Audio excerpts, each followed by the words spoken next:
আমাদের তরুণ প্রধানমন্ত্রী তিনি ইতিমধ্যেই আপনাদের সামনে তার বাজেটের বক্তব্য তুলে ধরেছেন।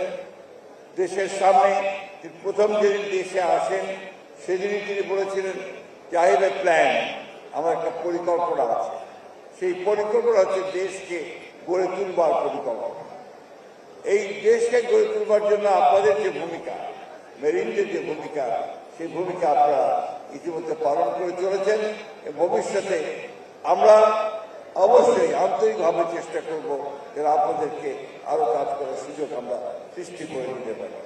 আমি এখনই শওকত হোসেন মিলুকে বলছিলাম যে তারা যেন একটা তাদের পেপার তৈরি করে একটা ভবিষ্যতে তারা কি করতে পারে তৈরি করে যেটা ইসমাইল জাবিউল্লাহ সাহেব বলবেন একটা নিয়ে আসে, যেটা নিয়ে আমরা তাদের সঙ্গে কনসার্ন যে মন্ত্রীরা দায়িত্বে আছেন বা মন্ত্রণালয়ের দায়িত্বে আছে তাদের সঙ্গে কথা বলে, প্রয়োজন হলে প্রধানমন্ত্রীর সঙ্গেও তাদেরকে আমরা কথা বলে এই যে একটা সম্ভাবনা আছে সেই সম্ভাবনার কথাটা তাদেরকে সামনে নিয়ে আসা।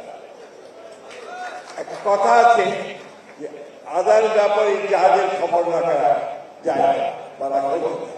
আমরা হচ্ছে আদার ব্যাপারে, আমরা সহজে জাহাজের খবর জানিও না, বুঝিও না, কিন্তু এই জাহাজের কি অপার সম্ভাবনা আছে সেটা আমরা বুঝি। এবং আজকে যে ব্লু ইকোনমির কথা বলা হচ্ছে সেই ব্লু ইকোনমিতে আপনাদের এই আপনারা অনেক বড় ভূমিকা রাখতে পারেন সে বিশ্বাস আমার।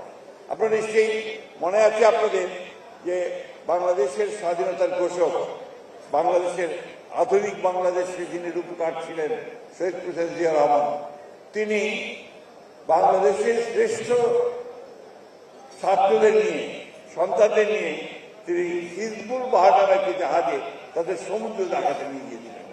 সেই সমুদ্রে আমাদের কি সম্পদ আছে সেই সম্পদ সম্পর্কে এবং পৃথিবীর সম্পর্কে ধারণা দেওয়ার জন্য নিয়ে গিয়েছিলেন। আমরা বিশ্বাস করি যে আগামী দিনগুলোতে আপনারা যদি আমাদের সঙ্গে যোগাযোগ অব্যাহত রাখেন তাহলে নিঃসন্দেহে আপনাদের এই যে বিশাল একটা সম্ভাবনা আছে এই সম্ভাবনার মধ্যে আমরা বাংলাদেশের অর্থনীতিকে আরো শক্তিশালী করতে পারি, সেখানে আমরা ভবিষ্যতে একসাথে কাজ করতে সক্ষম হব। আমি আবারও আপনাদের কাছে আন্তরিকভাবে দুঃখ প্রকাশ করছি, অনেক দেরি হয়ে গেছে। তবে আমার মনে হয় যে আমরা এই বিষয়টা নিয়ে সামনের দিকে এগিয়ে যেতে সক্ষম হব যদি আপনারা এগিয়ে আসেন। ডেফিনেটলি আপনাদের সামনে বিপুল সম্ভাবনা রয়েছে।